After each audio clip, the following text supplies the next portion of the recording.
Meus amigos, uma boa tarde. Hoje é quarta-feira e nós estamos aqui ao meio-dia, iniciando pontualmente o programa Simara Ellery.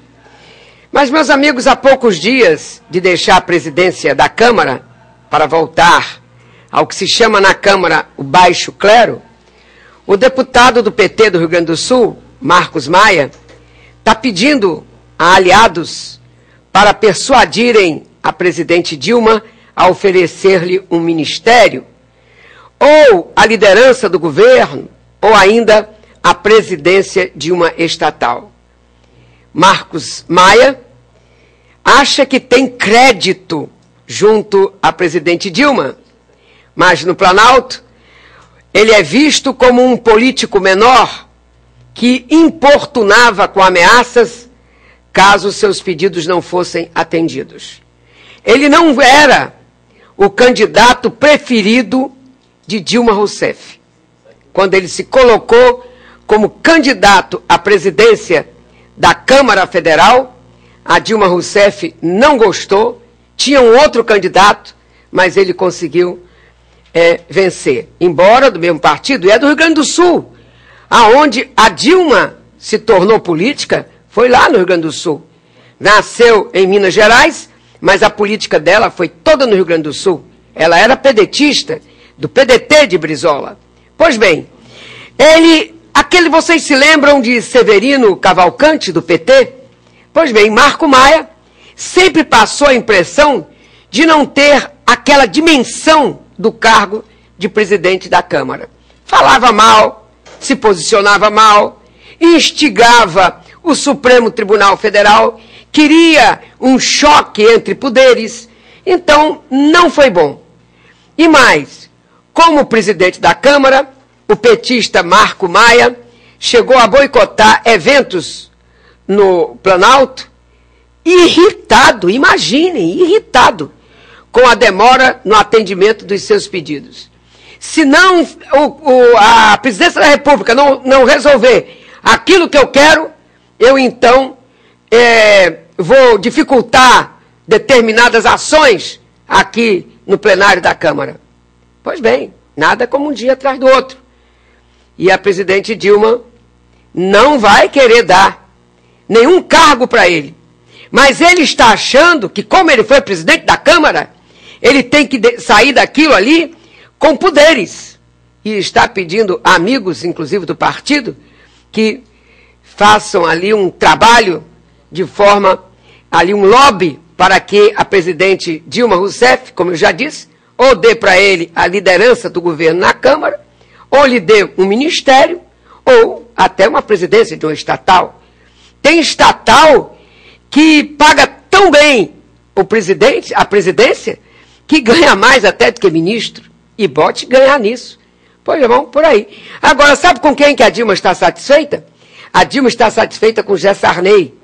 Em conversas reservadas, a presidente Dilma destaca o comportamento digno de José Sarney, de saída da presidente do Senado. E nem citou o Marcos Maia. Então está aí. Ele ameaçou um dia, mas pensando que fosse ser eterno, chega ao final o seu governo. Agora vai voltar a ser um deputado federal, que não é pouca coisa não. Só que ele achou que, como foi presidente da Câmara, ele merecia um status maior. O presidente Lula anda silencioso, enquanto fica calado a respeito de sua candidatura a presidente da República em 2014. O presidente continua dando lições sobre como governar e que rumos o país deve adotar em política externa e em muitos setores da política interna. Em vez dele, seus ex-ministros, Paulo Okamoto, Paulo Vanucci, Luiz Dulce, esses três, por exemplo, acabam de declarar, ainda que sem muita ênfase, que o ex-presidente Lula apoia, sim, a reeleição de Dilma Rousseff. Quando perguntam para eles, será o presidente Lula vai ser candidato a presidente da República? Ou vai ser a Dilma? Não, deve ser a Dilma. Não bota aquele negócio assim, claro, ou então, Dilma, mas assim, colocando com firmeza. É um negócio meio, sabe, meio estudado. uma coisa que diz, mas não parece que diz, aquele negócio meio estranho. Mas para o jornalista político Carlos Chagas, que eu li hoje de manhã, pode até ser. Mas não deixa de se registrar no Palácio do Planalto um certo receio de Lula atropelar a Dilma. É de mestre escola o comportamento do Lula diante de Dilma, na medida em que permanece avançando palpites variados sobre funções que não exerce mais. Se mete em tudo do governo. E por tudo isso, o Lula mantém aberta a janela da sua candidatura, mobilizando o seu Ministério das Sombras para dizer o que ele não diz. Bom, eu sei que o deputado Devanir Ribeiro, de São Paulo, garante que o seu compadre, o Lula, não vai disputar a presidência da República em 2014 ou em 2018. Ele vai a cuidar dos bisnetos, para desgosto da oposição. Por que para o desgosto da oposição? Eu posso interpretar de outra forma. Desgosto da oposição porque o presidente Lula não está com boa fama, não. As pessoas... Houve uma pesquisa que vocês viram, que grande parte do país acha que ele tem envolvimento, sim. Então, a Dilma, por exemplo, está mais limpinha, não tem nenhum problema contra ela. E parece que o povo está preferindo a Dilma. Se for a Dilma, vai ser uma candidata forte para disputar as eleições com Aécio Neves, que é do PSDB e que já está se preparando, e muito bem. Falou em Lula, as manchetes ainda agora voltaram a falar em Rosemary Nova Noronha. Mas vejam só, nem Lady Diana, ou melhor dizendo, a princesa Diana, que morreu fugindo dos paparazzi em Paris, impediu o assédio de jornalistas. Paparazzi, vocês sabem, que são aqueles fotógrafos que saem perseguindo autoridades, artistas de cinema, e que fica querendo pegar, namorando, fazendo alguma coisa errada. Então, são os famosos paparazzi, os italianos que inventaram essa forma de trabalho. Mas nem a princesa Diana conseguiu se livrar deles. E acabou morrendo, fugindo, acabou morrendo naquele túnel lá em Paris. Mas Dama Rosemary Noronha, ex-assessora de Lula, conseguiu na justiça impedir que repórteres se aproximem dela. Pode um negócio desse? É incrível, não é? Agora, como ela conseguiu, é mais incrível ainda. Quer dizer, ela continua ainda tendo em volta dela um grande aparato. É porque se ela for entrevistada, ela pode dizer alguma coisa e que possa complicar mais a vida do senhor Lula. Dilma deu um novo jeitinho econômico à la manteiga. Primeiro, a Dilma anunciou na TV redução da conta de luz. E depois ela vai anunciar o aumento da gasolina. Eu vi uma charge hoje muito interessante. A gente vê uma televisão ligada, e na televisão, essa não é a charge que eu queria. Olha aí, é uma outra, não sei se você colocou essa da televisão, hein? Oh, é uma pena. Essa daí era uma televisão ligada e mostrava aquela abertura dizendo pronunciamento, em vez de ser pronunciamento à nação, era assim, pronunciamento sem noção, pronunciamento com enganação, pronunciamento à nação. Era assim que é a notícia. Aí se vê a Dilma na televisão dizendo, a conta de luz vai cair. Aí um ouvinte sentado olhando para a televisão, aonde a Dilma estava dando a declaração, dizendo que a conta de luz ia cair, aí um ouvinte diz, se os combustíveis não subirem, e com eles não subirem o arroz, o feijão, a condução, o mingau e o escambau. É isso aí. Vai diminuir a conta de luz, mas vai subir o escambau. Tá duro? Olha, o quilo da farinha está de 8 a 10 reais nos mercados de Salvador. Não sei como é que está o preço aqui em Camaçari na feira. 8 a 10 reais. Foi-se o tempo em que uma pessoa com mais dificuldade financeira pudesse comer o seu feijãozinho com a sua farinhazinha, a sua tripa, a sua dobradinha com a sua farinha. Acabou, gente. Tá caro. Tá caro. Está muito caro. Imagine se você quiser botar uma carninha no feijão. Pois bem, a Dilma gravou um pronunciamento sobre redução na tarifa de energia elétrica. Ela gravou tudo isso e deve ir ao ar hoje, na qual reafirma o corte da tarifa, na tarifa de energia elétrica, recentemente colocado em dúvida devido à falta de chuvas no país. A redução média prometida pelo governo é de 20% para empresas e indústrias e de 16% para o consumidor doméstico. Depois de avaliações sobre a capacidade dos reservatórios de energia, prejudicada pelo atraso nas chuvas, o Executivo negou o cancelamento da promessa. A lei que prorroga as concessões do setor elétrico e dá condições para redução nas tarifas foi assinada por Dilma na semana passada.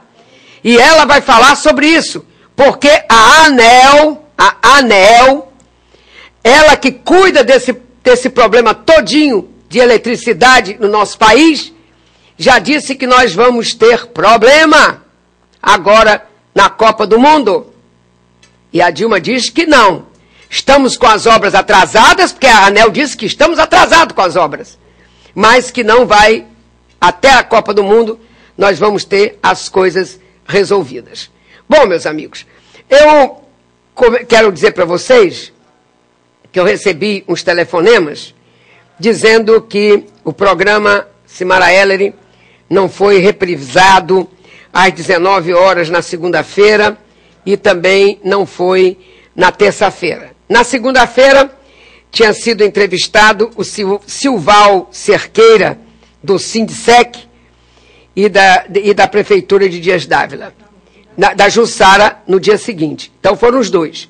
Aqui, do Silval, da Sindicec, da Secretaria dos Funcionários, do sindicato, me desculpe, do Sindicec, foi só porque o Silval Cerqueira, ele é do sindicato do servidor, certo?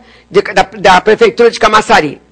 E não foi reprisado à noite. Ele deu aqui e ao vivo foi. À noite tivemos um problema técnico, não foi reprisado.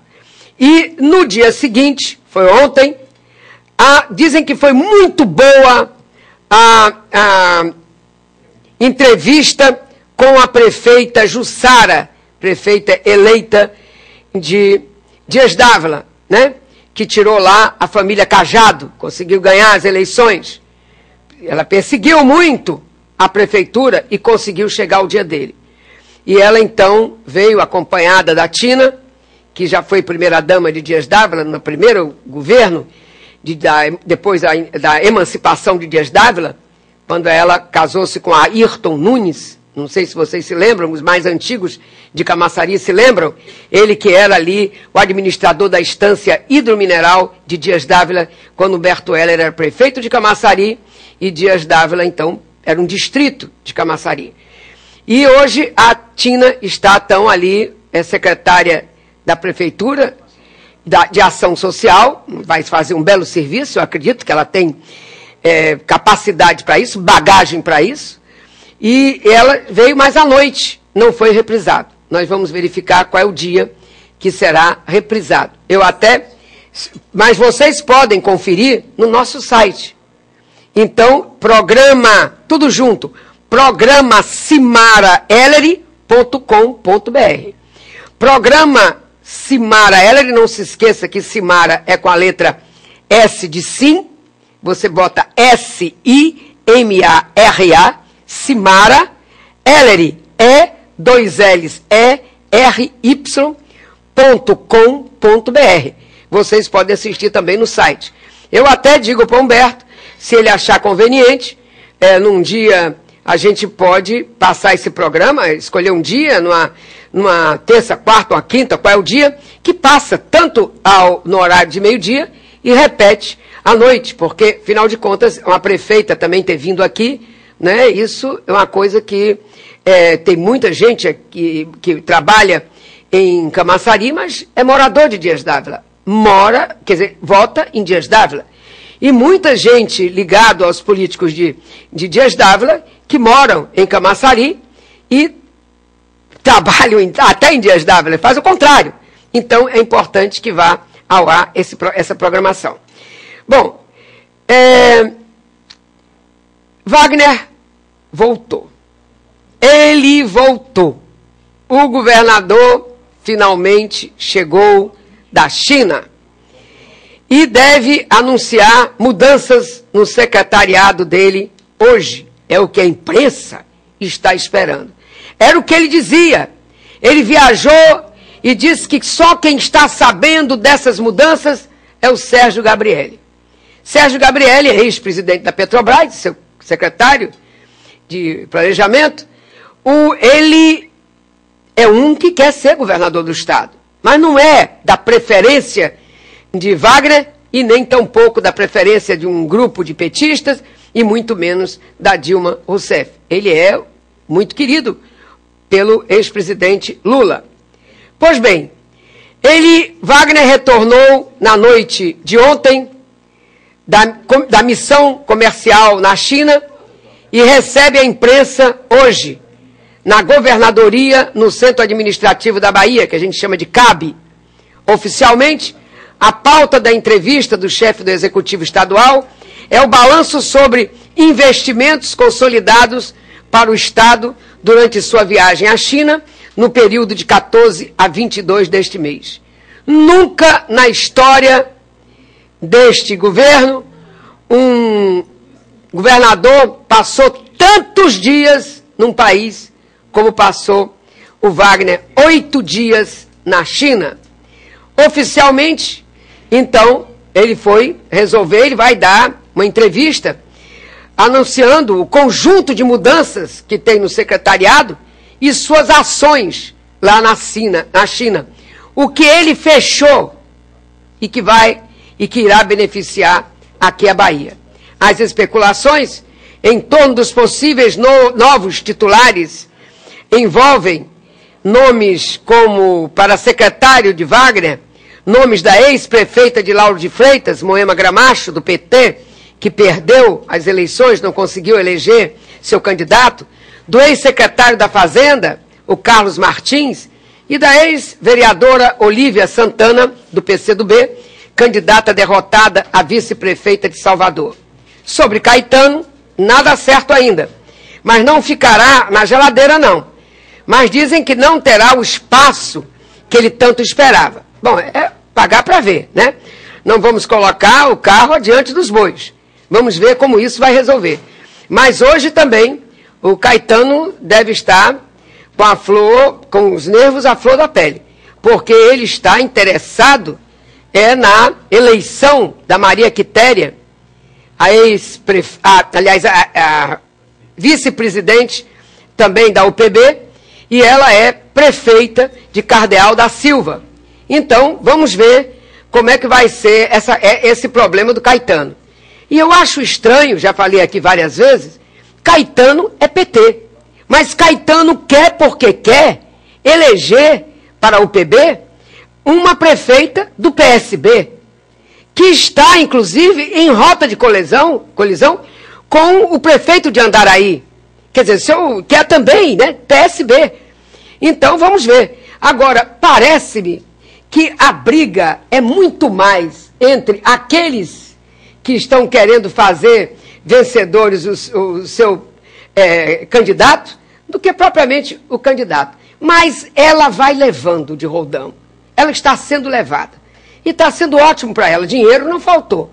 Você vê que Caetano fez uma coisa até que não dizem que não estava certo, mas eu não sei, eu não conheço ali como é o estatuto da UPB, eu não sei, mas ele adiou a inscrição dos candidatos para poder viabilizar a candidatura da Maria Quitéria, né?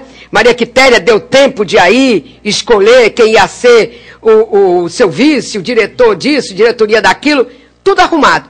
Mas vamos esperar. Agora, Caetano está querendo muita coisa, vocês sabem. Ele quer a presidência do PT, ele queria uma secretaria, não sei se vai ter. O Caetano quer ser candidato a governador ou senador. Senador acho que ele não vai querer não, porque uma vaga só não vai arriscar isso. E dizem que o governador Wagner até já andam dizendo que poderá ser candidato também a senador. Vamos lá, vamos ver como as coisas vão mais adiante. Bom, meus amigos, nós temos aqui, só para não deixar, nós vamos ter uma entrevista com o vereador de Salvador, o Luiz Carlos. Só não me disseram, Luiz Carlos, seu partido? PRB. Ah, o PRB. Tá bom, grande partido, viu? Parabéns, vou lhe acompanhar bastante. Mas antes, choveu um pouco aqui em Camaçari pela manhã. E a ponte aqui do bairro do Natal está interditada. Eu pergunto para vocês uma coisa que eu fico preocupado, que a chuva desta manhã, nós vamos ver que nós estamos temendo alagamentos. Se não correrem com as obras, nós poderemos ter surpresas desagradáveis. Então, vou perguntar ao Almir, que caminhava com a nossa, aqui, maquinazinha de filmar da nosso programa Simara Ellery, e pôde colher para vocês essas imagens hoje pela manhã. Por conta da reconstrução da ponte da Terceira Travessa Maria Meire, intervenção que integra a obra de revitalização urbanista da bacia do Rio Camaçari, a rua Paranapanema está interditada desde a tarde da última terça-feira. O acesso entre os bairros Nova Vitória e Natal deve ser feito a partir de agora pelo centro da cidade. Muito bem. E agora? E a água de hoje? Eu quero ver a chuva, o que causou, né? Vamos ver o que nós temos aqui com relação à nossa chuvada de hoje. Olha aí a imagem. Como é que está isso aí? Como subiu o rio. Tá vendo? Por quê? Porque a obra demorou. O Caetano deixou essa obra ela era para ser iniciada há 8 anos. Era uma obra que, quando ele fez a campanha dele, riquíssima por sinal, isso ele devia agradecer ao Sérgio Gabrielli. Ele sobrevoava Camaçari no helicóptero e mostrava as imagens, ele tinha distribuído uns folders pela cidade, mostrando que esse rio, você ia poder tomar banho, né, com vestido de maiô, de biquíni, né, e tomando banho, com a barraca de praia aqui, tomando sua cervejinha, a água muito azul, foi a animação que ele fez. Mas, para não ficar tão feio, ele iniciou uma obra nos últimos dias do governo dele, pediu-se dinheiro emprestado. Olha, como o Camaçari pediu dinheiro emprestado nesse final de governo do Caetano, hein? Incrível uma coisa dessa. Bom, quem pode ter uma Câmara toda na sua mão? Agora, Camaçari hoje é dominado pela família Maia e a família Caetano. Bom, vamos lá? Pois é, nós temos que... Camaçari, Caetano, ó, eu passo a página. Eu tenho que dizer o que ele não fez. Agora, quanto a Ademar Delgado, eu tenho que dar um crédito para ele, um tempo, para ele mostrar o que vai fazer. Bom administrador, foi secretário. Ali ele presidiu ali a Limpec, na época de Humberto Heller. Sempre foi eficiente. Acredito que vai fazer uma boa administração. Agora, como veio do grupo de Caetano, eu também não vou dar tempo demais para ele, não. Já já eu vou começar a fazer as cobranças. Agora, gostaria do fundo do meu coração que o Ademar fizesse uma boa administração. Mas gostaria mesmo, para mostrar o que ele faz com a arrecadação de Camaçari, que o Caetano não fez. Nós vamos dar uma paradinha agora e teremos a entrevista com o vereador de Salvador, Luiz Carlos. Pá, um pedacinho só, rapidinho, que ele vai chegar aqui para vocês. Uma paradinha.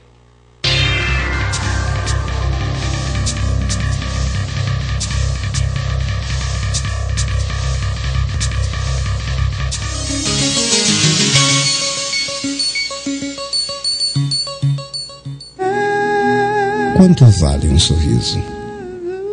Quanto vale um olhar de esperança? Quanto vale uma família? Quanto vale a vontade de estar vivo? O Hospital Aristides Maltês está correndo o risco de acabar. Seja um cidadão solidário. Ajude o Hospital Aristides Maltês. Acesse o site. Obrigado.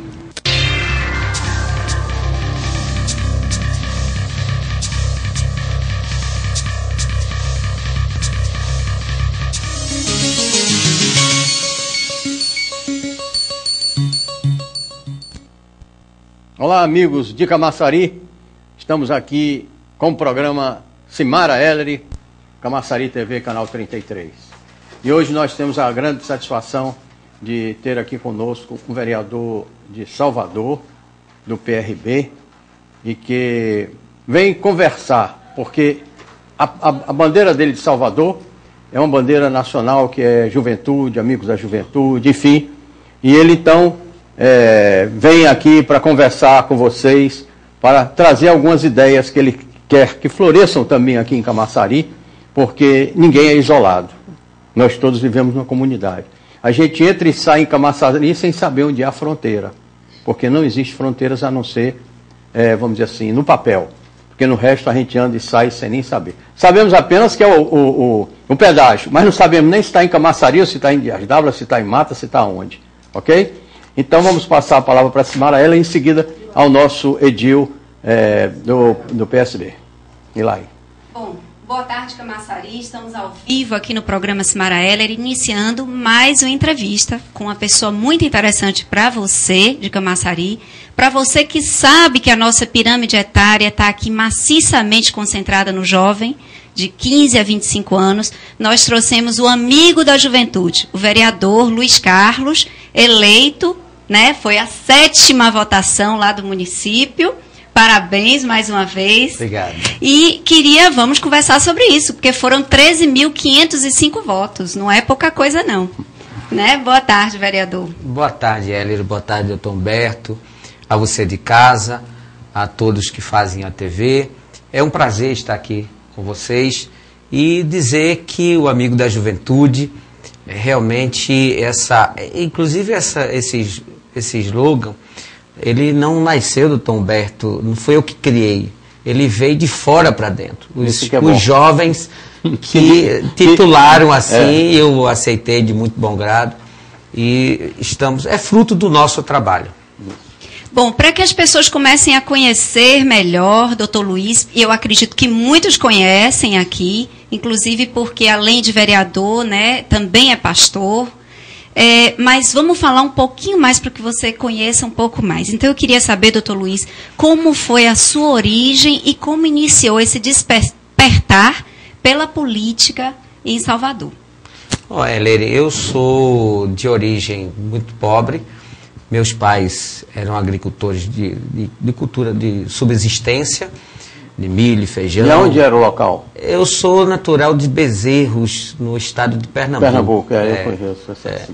E aí tive toda a minha infância, a minha juventude trabalhando na roça, pouca oportunidade de estudo, até que em 89, eu sou o caçula dos 12. Em 89. 12 irmãos? 12 irmãos. É bonito, hein? Os 12. É um time de futebol. Os 12. E aí eu fui para São Paulo tentar uma melhoria de vida, assim como outros irmãos já tinham ido. Como o Lula foi? Como o Lula, a trajetória, pernambucano também. Pernambucano, e aí eu fui para São Paulo e morei 12 anos. Lá eu comecei a frequentar a igreja em determinado momento. E as igrejas... Qual é a sua igreja? Universal. Universal no Reino de Deus. Do Reino de Deus. Certo. As igrejas, de modo geral, Ellery, mas doutor Humberto, elas desenvolvem, as religiões, podemos dizer isso, desenvolvem um papel social muito importante. Na ausência do governo, ela traz um trabalho auxiliar aos governos, seja municipal, estadual e federal, e entram nas comunidades, tem acesso livre, conhece a fundo os problemas da comunidade e desenvolve um trabalho muito importante. Aí que eu comecei a frequentar a igreja, eu comecei a me envolver com esses trabalhos sociais,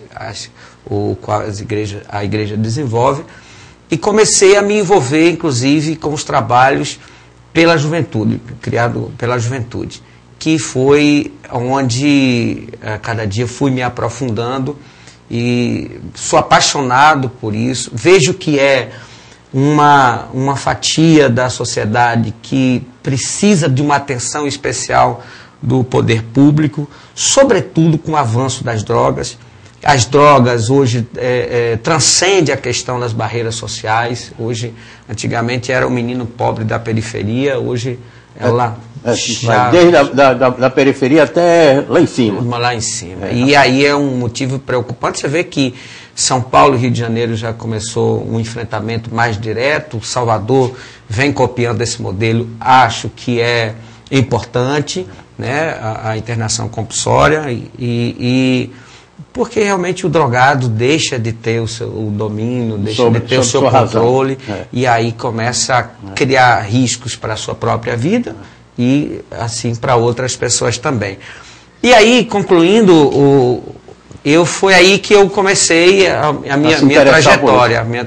Em 2002, eu fui convidado eu fui transferido para Petrolina. Aliás, eu fui para Recife, depois Petrolina. Para desenvolver esse trabalho, já que já tinha alguma experiência. E foi um trabalho tão intenso que se interessaram bastante e me convidaram a coordenar campanhas políticas, na época do deputado federal e de um estadual. Como a votação foi expressiva, foi um número muito satisfatório pela avaliação deles, do grupo, resolveram me lançar candidato a vereador. Daí alcançamos uma votação expressiva, muito interessante, e foi que começou esse envolvimento. Aí coordenei campanha, voltei a concorrer, mesmo tendo essa votação expressiva, não cheguei a concluir a vitória, não cheguei a me eleger, fiquei como suplente. E em 2009, no início de 2009, quando o deputado Márcio Marinho, que era suplente, assumiu o mandato de deputado federal, ele me convidou a assumir a chefia de gabinete dele. Foi aí que eu vim para Salvador. E aí o que acontece? Em pouco tempo, se você me perguntar, de onde vieram esses 13.505 votos que você obteve em tão pouco tempo? Porque eu não fiquei no gabinete. Enquanto ele estava em Brasília, eu estava nas comunidades, conhecendo, indo em loco, conversando com as pessoas e buscando... solidificando a liderança dele e, consequentemente, você também... embora, doutor Humberto, não era nenhuma a sua intenção, absolutamente.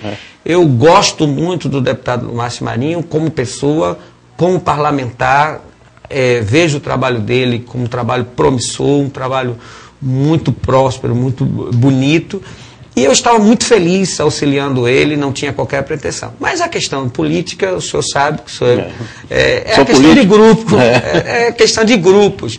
O grupo entende que é melhor para o grupo, para a sociedade, mediante o trabalho que vem desenvolvendo, e aí me indicaram a ser candidato a vereador em Salvador, onde nós obtemos essa votação de 13.505 votos. E sétimo mais votado. E vitoriosa. Vitoriosa. Mas olha, então... você falou duas coisas que eu achei muito interessante. Um é o trabalho da igreja, da sua igreja. Aliás, hoje, uma das coisas que nos ajudam o governante são esse trabalho das igrejas, porque as igrejas vão até a beira do rio, onde o cara está lá, em todo canto. Outro dia eu estava passando pelo gueto do Carlinho Brown, entendeu? Que é uma favela. Entendeu? Eu vi umas 3 ou 4 igrejas evangélicas, o culto dia tal e tal. Eu digo, mas rapaz, até aqui. Aí você vai na Saramandaia, então em todo canto. Esse trabalho é importante, porque a religião é quem segura a gente contra esse flagelo que é, entendeu? As drogas. Nós estamos atacando o efeito, mas nós temos que atacar a causa, que são os traficantes. Esse é o trabalho também tão grande que o governo deve fazer. Criar uma legislação específica para, não vou dizer como a China, entendeu? Mas uma específica nos moldes da nossa comunidade, combater os traficantes. Na China, drogado, ou o drogador, quer dizer, ou o comerciante, né? Como é que chama? O traficante, ou o usuário, foi encontrado em situação de droga, é um tiro na cabeça ali na hora. Ainda manda a conta da bala para a família. Sabe por quê? Em 1800 e qualquer coisa, a China era dominada pelos ingleses. E eles descobriram que o ópio, que é uma droga também horrível, com isso eles iam controlar um veio de dinheiro, entendeu? Porque a China é milhões, é bilhões. Aí até que as autoridades chinesas descobriram isso e partiram para uma guerra e ganharam dos ingleses, botaram eles para fora. E no acordo ficou Hong Kong para a Inglaterra, que ficou 100 anos. Acordo de uns 10 anos atrás que eles saíram. E Macau, que ficou com Portugal. Esta vitória levou ao chinês a uma preocupação tão grande contra a droga, que lá, mas o direito de defesa. Que direito de defesa, rapaz? Está aqui a prova, você está drogado. Pum! Você é traficante, está carregando isso. Então, aí ninguém carrega e ninguém... Mas não, eu não quero isso. Eu não quero isso para o Brasil, porque eu acho que o direito de defesa é uma coisa da nossa sociedade. Da China com a China. A China para os chineses, o Brasil para os brasileiros. Mas é só o exemplo para saber o quão ruim é a droga na vida de todos nós. Nós que somos pais e educadores. E os nossos filhos que estão sendo desviados. Bom, me desculpa aí essa indignação, esse parênteses. Mas eu acho importante. Olha, quando fala em droga, eu fico drogado no outro sentido. Eu acho importante, inclusive, ele dizer o seguinte, que o nosso Força Jovem, ele desenvolve no Estado esse trabalho, e no Estado da Bahia nós temos 45 mil jovens, oriundos da prostituição, das drogas, sobretudo, jovens que eram rebeldes, que não iam à escola, que não estudavam. E aí o que acontece? São 45 mil jovens no Estado, 18 mil jovens em Salvador. Jovens que davam preocupações profundas aos seus pais, à sociedade, e hoje estão aí contribuindo, estudando, cuidando de suas famílias, ajudando na construção da família. Eu acho que isso é importantíssimo, como o senhor colocou, as igrejas realmente fazem um trabalho importante. Isso eu estou falando da minha instituição, a instituição a qual eu frequento. Mas quantas outras não fazem exatamente esse trabalho igual ou até maior? Então, assim, acho importante o apoio do governo às instituições religiosas para que possam desenvolver. Eu até discutia, Heller, desculpa, mas assim, os finais de semana, por que a prefeitura... E aí eu vou propor isso a Neto, não contrata profissionais de música, de teatro, para que possam ensinar os jovens aos finais de semana nas igrejas, por exemplo, nas instituições religiosas. Comunidade de bairro e tudo. Lá você tem som, você tem o espaço equipado com cadeiras, você tem o som, você tem toda a estrutura capaz de promover a arte, a cultura. Porque o que acontece? O jovem fica no final de semana na comunidade, na periferia do Tom Humberto, sem ter uma quadra de esporte para jogar bola, sem ter absolutamente nada para fazer, muitas das vezes não tem a passagem para ir a um shopping center, e aí o que ele faz? Se torna uma presa fácil para ser cooptado pelo crime. Então a gente precisa investir na juventude em programas recreativos, educativos, culturais, para que esses jovens envolvam-se com esses programas, com essas atividades, e não seja uma presa fácil para ser cooptado pelo crime, que é aí o que está acontecendo muito hoje em dia. Agora, doutor Luiz, o senhor passou rapidamente aí pelo nome de ACM Neto. E o PRB é um partido que teve candidato próprio em Salvador, e depois o candidato Márcio Marinho apoiou a oposição, que no caso foi o Pelegrino, né? Então eu queria saber como é, a partir de agora, o posicionamento e a orientação partidária em relação à administração de ACM Neto na cidade de Salvador. Pois é, Heller, você está me abraçando aqui, você me apertando sem me abraçar. Mas fique à vontade. Olha só, o PRB, de fato, é base aliada do governo Dilma e do governo Wagner. Mas o PRB não quer fazer oposição à cidade de Salvador. O PRB quer trabalhar por uma Salvador melhor. Paira no coração de todos os soteropolitanos o desejo de mudança. de reconstruir Salvador. E o PRB não quer ficar fora desse processo, quer participar. O PMDB, por exemplo, ele apoia Dilma e não apoia Wagner. Eu acho que hoje... apoia Neto. Apoia Neto.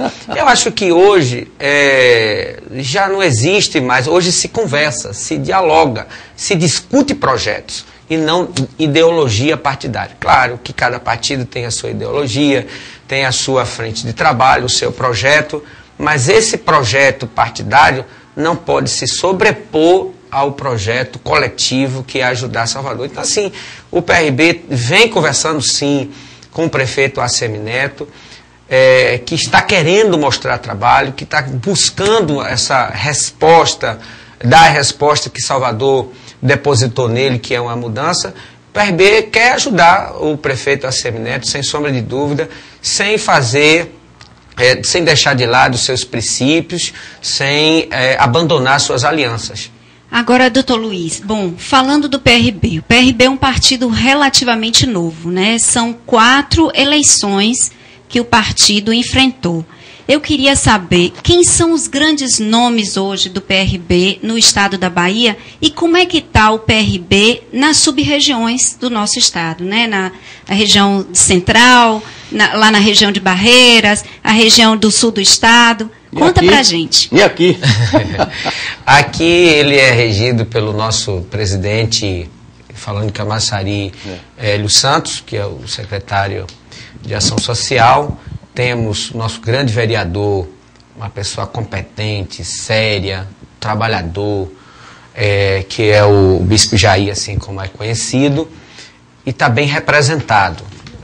Saímos agora com vários candidatos, não conseguimos ampliar o número de vagas, mas estamos trabalhando com essa perspectiva, assim como também no Estado. Você bem pontuou, é um partido muito jovem. Foi a 4ª eleição que nós concorremos e nós hoje temos 126 vereadores no Estado, temos 3 prefeitos, inclusive de cidades importantes como Itabuna, que é o prefeito Vani do Renascer. Temos 2 deputados federais, que é o deputado Márcio Marinho e o deputado Acelino Popó de Freitas. E temos 2 deputados estaduais, que são José de Arimateia e Cidelvan Nóbrega. Essas figuras que a gente pode dizer que são mais importantes. Claro que a política não é feita só dos agentes partidários, do corpo técnico. A gente não pode esquecer disso. Então nós temos pessoas boas, competentes, como o secretário de Justiça, doutor Almir Sena, que vem desenvolvendo um excelente trabalho à frente da Secretaria de Justiça, Cidadania e Direitos Humanos. E aí a gente vem ampliando esses quadros técnicos no Estado. Vamos agora para a 5ª eleição, na próxima eleição de 2014. Esperando aí, estamos buscando figuras no Estado para compor esse quadro, porque o PRB acredita sim na mudança. Nós trabalhamos com essa perspectiva, com essa visão, porque a política é a ferramenta legal de transformação da sociedade, Tom Humberto. Não existe uma outra ferramenta, um outro meio. Tudo passa pela política. Nós não podemos estar alheio a esse processo. O PRB vem dando a sua contribuição. Temos uma figura importante a nível nacional, que é o ministro Marcelo Crivella, que à frente do Ministério da Pesca vem fazendo um excelente trabalho. Então o PRB vai avançar na próxima eleição. Se você tem qualquer pretensão, deseja ajudar na construção do seu estado, do seu município, do nosso país e quer sair candidato, o PRB está de portas abertas para lhe receber. Bom, agora esse foi o raciocínio macro do PRB. Agora a gente vai querer saber do raciocínio micro.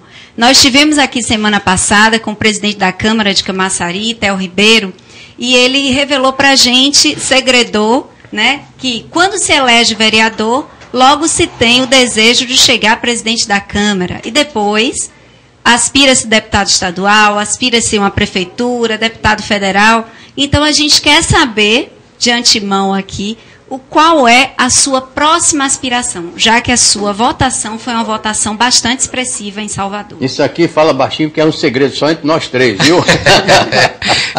Não. Veja, foi me dado uma grande responsabilidade. São 3 milhões de habitantes que sonham com a Salvador melhor. E, nesse momento, o vereador Luiz Carlos não trabalha com essa possibilidade de ser candidato a deputado estadual ou federal. Eu quero responder positivamente aos anseios da sociedade, do eleitorado que me elegeu e de todo o soteropolitano. Digo sempre, doutor Humberto, não sou o salvador da pátria. Eu sou um vereador dentre os 43 que lá foram eleitos. A Câmara de Vereadores é uma casa de debate, é uma casa de correlação de forças, é preciso articulação, é preciso paciência e é o legislativo. O próprio nome já diz, para legislar. Quem executa é o executivo, é o prefeito, por isso que nós temos que estar alinhados, trabalhando numa união de forças para que Salvador saia desse buraco a qual ela se encontra. Eu gostaria de avisar apenas ao nosso pessoal que a importância do legislativo, entendeu? É porque ao poder público, ao governador, ao presidente e ao prefeito, só faz o que a lei autoriza. Isso é definição. Poder público só faz aquilo que a lei autoriza. Poder privado, que são as nossas atividades, nós fazemos tudo aquilo que não é proibido. Então, se não tem uma lei proibida, eu posso ir. Agora, já o poder público só pode fazer se a lei autorizar. Eu, para fazer uma desapropriação, tem que estar no plano diretor da cidade as áreas que poderão vir a ser desapropriadas dentro do estudo macro da cidade. A lei está lá, aí eu entro com decreto de desapropriação, aí desaproprio, eu deposito dinheiro e entro na posse do bem. Veja o poder. Mas esse poder é dado por ele. Ele aqui representando todos os vereadores, porque eles é que criam a lei, que legisla e que permite o executivo fazer o que ele precisa fazer. Era só mais um parênteses que eu queria dar. Foi muito bem colocado, parabéns. Bom, agora a gente precisa saber, dentro do projeto de juventude, doutor Luiz, como é que vão ser? O que o senhor está pensando em termos de projeto, mas de uma forma mais concreta, para contar aqui para a gente? Olha, eu fiz uma pequena introdução. Nós precisamos, a grande ferramenta de transformação chama-se educação. Agora, a educação por si só, a gente percebe que ela não resolve. O que eu quero dizer com isso? Eu vou exemplificar pelo Força Jovem, o qual nós desempenhamos. O que a gente faz? Convido os jovens só para vir ao domingo participar de um culto? Não. Nós criamos atividades esportivas em diversas modalidades que acaba prendendo, doutor Humberto, essa juventude durante a semana. E faz com que eles saiam da escola, participem do karatê, da aula de dança, de música, capoeira, e aí ele convida outros jovens para participar dessas atividades e no domingo ele está ali querendo ver a resposta do seu trabalho durante a semana. Muito bem, o que eu acho que tem que ser colocado exatamente isso no poder público? A gente precisa de uma educação de qualidade? Precisa, mas aliada a essa educação, a gente precisa de programas esportivos, precisa criar estrutura física no município, para que seja praticado essas atividades esportivas em todas as modalidades, porque já que é o poder público, há de se atender a necessidade do coletivo. Tem gente que quer jogar handebol, outro basquete, outro se apaixona pelo futebol e outro...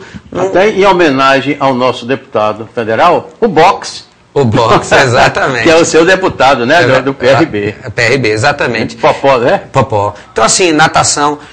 a gente precisa criar esses equipamentos públicos de maneira que os jovens, fora da sala de aula, eles possam estar praticando essas atividades culturais, de artes cênicas.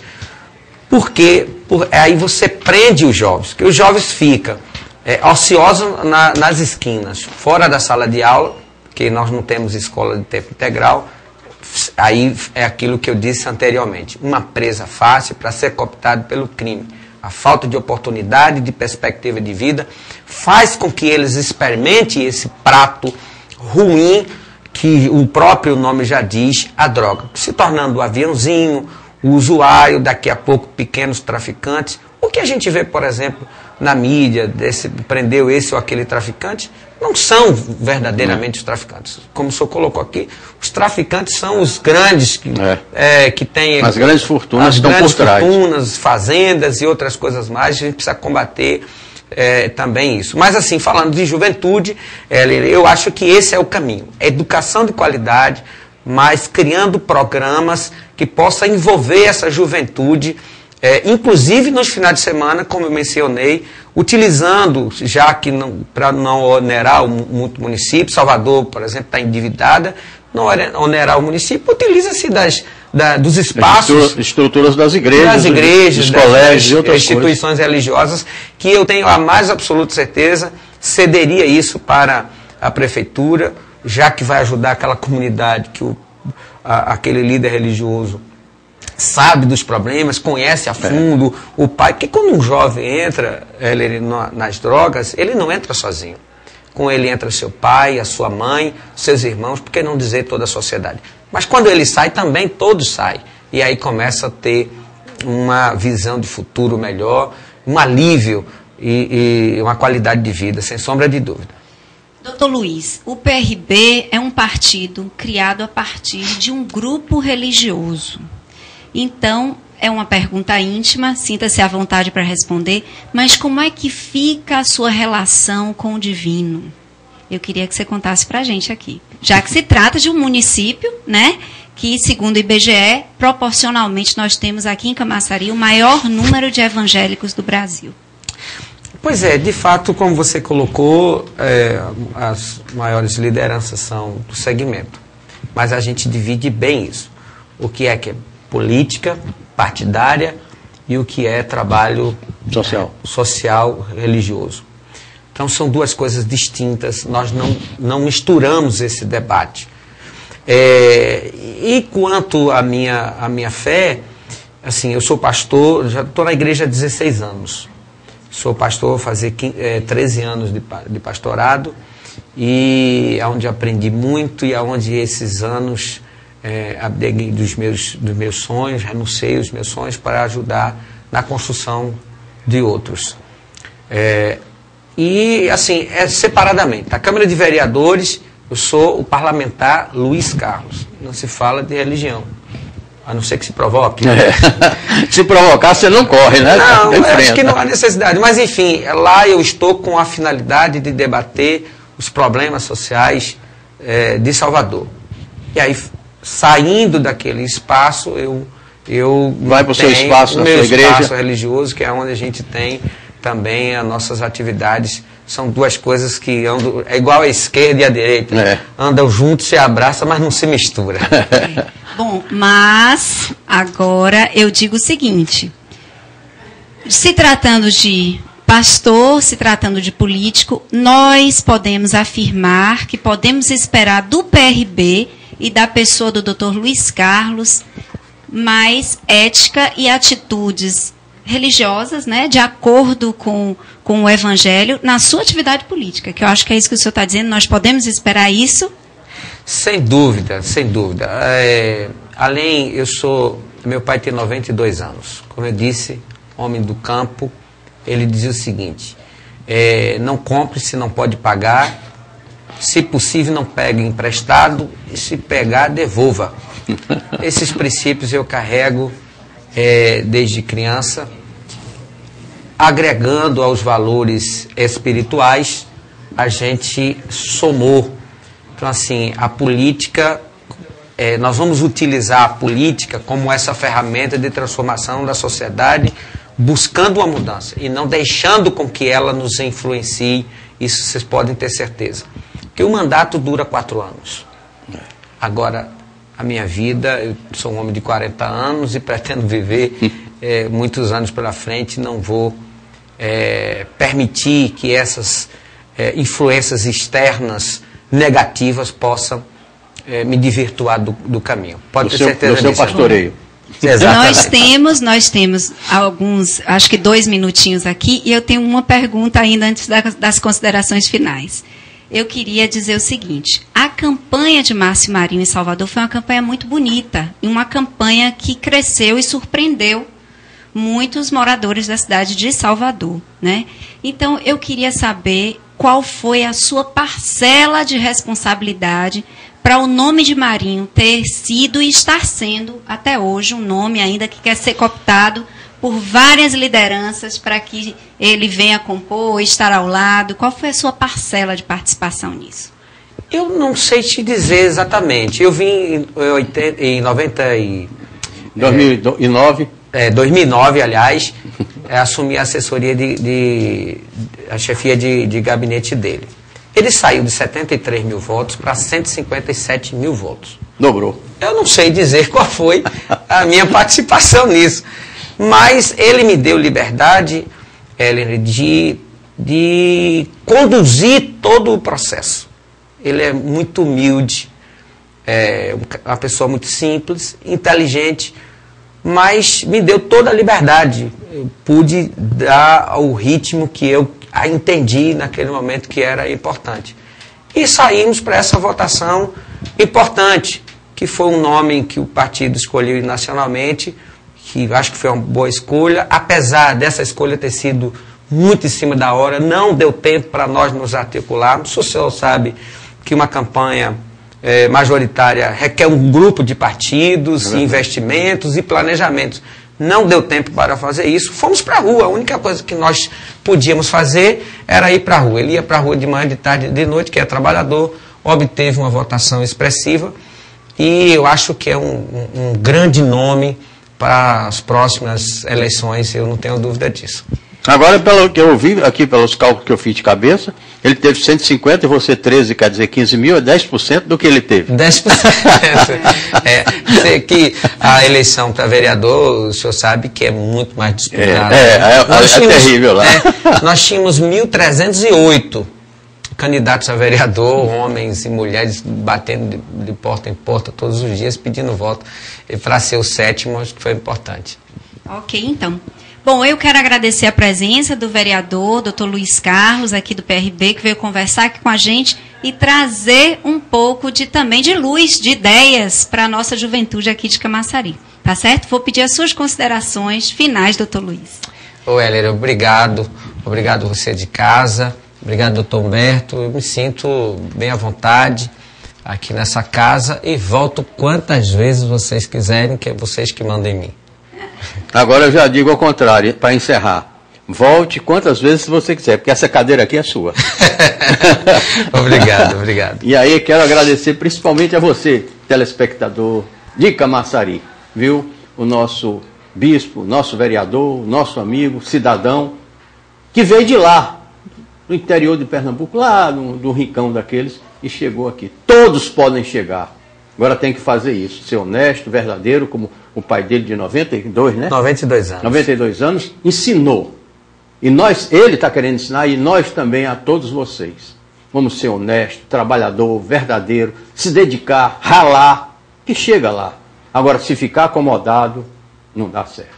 Então, eu quero agradecer a paciência de vocês, de nos ouvir. O programa Cimara Heller é isso, trazendo sempre pessoas extremamente interessantes para o desenvolvimento de Camaçari, da nossa comunidade, que também se mescla com a comunidade soteropolitana, eita, palavra difícil, que é o pessoal de Salvador, e dos nossos vizinhos de Candeias, de Simões Filho, Laura de Freitas, Dias d'Ávila, enfim. Gente, muito obrigado. Obrigado, vereador, obrigado, meu pastor. Que Deus nos abençoe e nos guarde a todos vocês. O programa Cimara Heller se encerra com um agradecimento especial a todos vocês.